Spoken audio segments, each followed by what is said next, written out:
Duela egun batzuk iritsi zen Perutik Bergarara Andoni Etxezarreta Bergararra.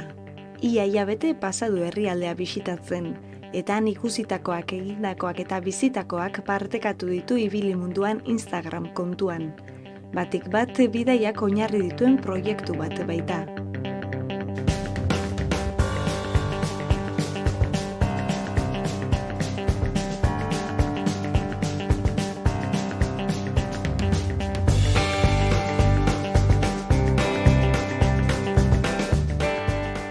Andoni, lehenengo eta behin eskerrik asko gaur gu hemen jasotziagatik Perutik. Hau berri zalako, ze moduz ibiliza Peru aldian?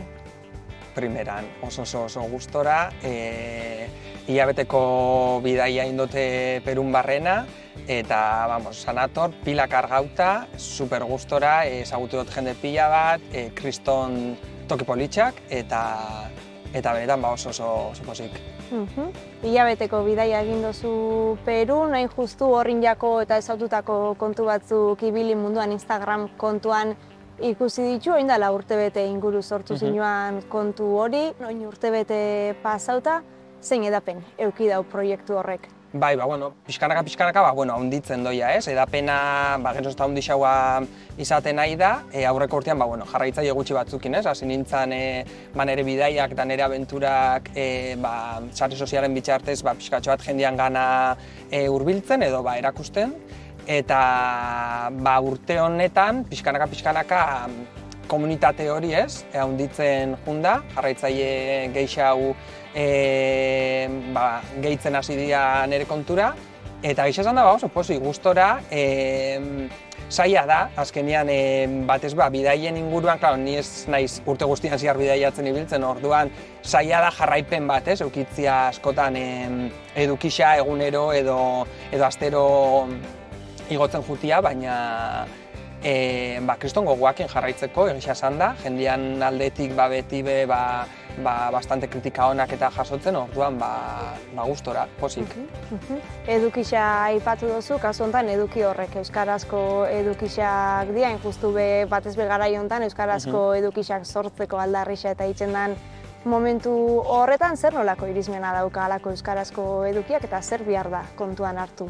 Bai, nik hasiera batetik argi neukan sortu nahi neban edukisa euskeraz izatea nahi nebala, ez? Azkenean ikusten eban pixkatxo bat sare soziala gaur egun edala jendean gana hurbiltzeko aukera errez bat, nola baitz esateko, eta ikusten eban falta bat, ez? Euskerazko eduki hori bidaia, gastronomia eta olako gaien inguruan, orduan argi neukan euskaraz sortzea nahi nebala eduki hau, ze eduki sortzaile desberdinak badare euskaldunak, baina askok eduki hori erdera sortzen dabe. Egisa da, euskeraz edukisa sortzean zailagoa izaten dela jendean gana heltzeko, ez? Edo, askotan esaten da, olako Instagram kontuetan eta zenbat jarraitze daukozun edo zenbat bizualizazio daukozun eta horrek emate dutzula apur bat, ez? Aurrera jarraitzeko estua. Nire kasuan, hobi bezalako kontu bat azkenian da, ez? Pixkatxo bat ikusentzunezko munduan murgildutan agonez, gustatzen jata bideuak itxia eta edukisa sortzia, orduan pixkatxo bat hortik sortu zen, ez? Ez da profesio bat edo ez da bertatik bizitzeko aukera bat. Orduan, naiz igual hainbeste fijatzen kontu horretan, baina egisa da euskaraz edukisa sortzian, zailagoa dela jendean gana heltzia, eta saiatzen naiz, ez, behintzat, sortzen duten eduki hori Bergarako euskeran, edo nolabaitz, nik erabiltzen duten euskeran itxia, azkenean nik komodu hau sentitzeko ez? Osea, kamara aurrian edo bideuak sortzeko orduan euskara batuan itxia ez dut ikusten ere burua eroso. Orduan erabiltzen duten estrategia hori izango zen edukisa izatea euskaraz, nire euskaraz, Bergarako euskerian, eta holaxen gabiz. Horre edukisak hainbat itxeko aukera egongo da, danadan, nola aukeratzen dozu, ze eduki edo indiako zer erakutzi eta zein formatutan erakutsi hori? Bai. Aurreko urtean hasi nintzen apurtxo bat bideo laburpenak bezala sortzen. Bidaiatzen eguan herrialdetako gune desberdinak bezala erakusten. Aurten, aste santuan Marruekozen egon nintzen, eta ointzen Perun, eta pixkatxo bat formatua aldatu nahi izan dut, eta gehiago zentrau naiz igual bideoblog antzeko bideoak edo edukixak sortzen. Hau da, erakusten pixkatxo bat, egunerokoan zeitzen duten, zejaten duten, eta gero aparte, aurten hasi nahi bai apurtxo bat janarian inguruko edukixa sortzen, ez? Hori jendiei bastante gustatzen jako bai, orduan apurtxo bat toki desberdinetako janarixa probatzen, goxiokixak eta olako gauzak bai, gero bai errezeta biralak eta apurtxo bat olako hasi naiz pixkatxo bat eduki desberdina sortzen bai horren inguruan. Jendia itxatu duzu, ez dakit badaukazu nolabaitzeko hartu emana zeure jarraitzaileekin, eskaririk edo itxen duzuen edo moten duzu bide horretarako? Bai, saiatzen naiz apurtxo bat, gehixen bat igual storisen bitxartez, egunero igotzen dian bideo edo argazki horren bitxartez, pixkatxo bat hartu eman hori eukitzen jarraitzaileekin, galdetzen, ze bideo mota gustauko jakuen, edo igual, behitu nago toki honetan, eta ikusi dut hemen dagoela, ez dakiz zer, adibidez, Perun zeuan supermerkau, 7-Eleven olako estiloko supermerkau bat, deitzen dela Tambo, eta esanean baditu da, badago hau, nahi zuen honen inguruko bideo bat, eta jartzen duzu ez, jendiak horre erantzuteko, eta jendiak erantzuten da, eta esatutzeko, bai, nahi dut, edo ez dut nahi, edo edukixan inguruan bai, ez? Hori, adibidez, Marrokosera jun aurretik galdetu neban, ze motatako bideoak edo edukixa gustauko jatzuen eukitzia.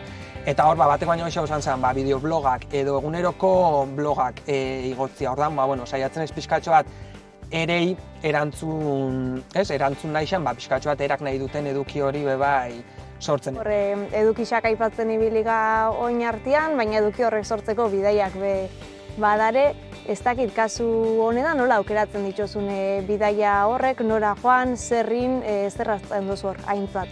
Bada pixkatxo bat, gustoko herrialdiak edo lan, ez esango neban. Ez naiz fijatzen ze herrialdetara june duten edukixa sortzia gaitxik, ez? Hau da, aukeratzen dut, lagunekin bidaiatzen dut normalian, orduan, elkarren artean hitz egiten dugu, niri gustauko jaten juti herrialde honetara edo bestera, ez? Egisa da, adibidez, aurreko urtean Vietnam eta Tailandian egon ginen, ze adibidez Asia, ez? Zona guzti hori niri asko gustatzen jat. Aurten Perura junga, bertako jendia ezagutzen dugulako bai, bertak bidaiatzen ibilian jende asko, orduan askok esaten zozkuen, Peru da oso herrialde politxa bidaiatzeko, motxilero bezala juteko, orduan pixkatxo bat horren arabera erabakitzen dugu, Horra aipatu dituzu, Bienan, Tailandia, azkenengoz Peru, baitxa Marruekos aurreko Aste honetan herrialde asko dira, herrialde danetan etza egon, baina bai ikusi duna da, hau da honetan, ibili munduan pegatinak etara dituzula. Horri bada nolabait proiektua zabaltzeko bidetako bat edo? Bai, hori da, azkenean pixkatxo bat ideia, erronka bezala plantea uneban, hasiera baten, eta ideia esan pixkatxo bat, bai publiko berri baten gana, edo jarraitzaile berri baten gana, heltzeko asmoz, ez? Azkenean, nire jarraitzaileak eren perfiletan ni etiketatzia edo nire logoa agertzia, beste jende baten gana heltzeko aukera bat ikusi neban. Orduan, pentsatu neban proiektuan inguruko pegatina batzuk etaratzia, eta erronka edo, zozketa bat bezala planteatu dut, jendiak pegatina hau munduko txoko desberdinetan pegatzia, eta gero eurak euren sare sozialetan hau publikatzia, eta hau da nahingo dutenen artean, iraila bukaeran zozketa bat egingo dut, Perutik ekarri duten produktu eta gauza desberdinekin, eta hori pixkatxo bat helburua izan da ez, jende berri baten gana heltzia, eta ikusi dut, jendia parte hartu da bela, nire sarietan ju naiz publikatzen bideo guzti horrek, eta munduko toki pila batetan dago momentuz pegatina, eta helduko da beste askotan. Beraz, hemendik aurrera esan duzu oso eskertuta jendiai, eta pentsatzen dut proiektuakin bidaiatu ala aurrera jarraitzeko moduan, ez? Bai. Lehen zaudeten bezala, eguneroko edukixa sortzia saia izaten da, zen ez nago etengabe bidaiatzen, baina bidaietatik eduki askokin bueltatzen naiz, orduan jarraitzuko dut eduki hori sortzen eta publikatzen, jarraitzuko dut gauza berriak itzen bai, eta aurrerantzian ingo duten bidaia guztietan jarraitzuko dut proiektuakin gogotsu eta eta oso ondo. Ederki, Andoni, eskerrik asko. Zuei, eskerrik asko.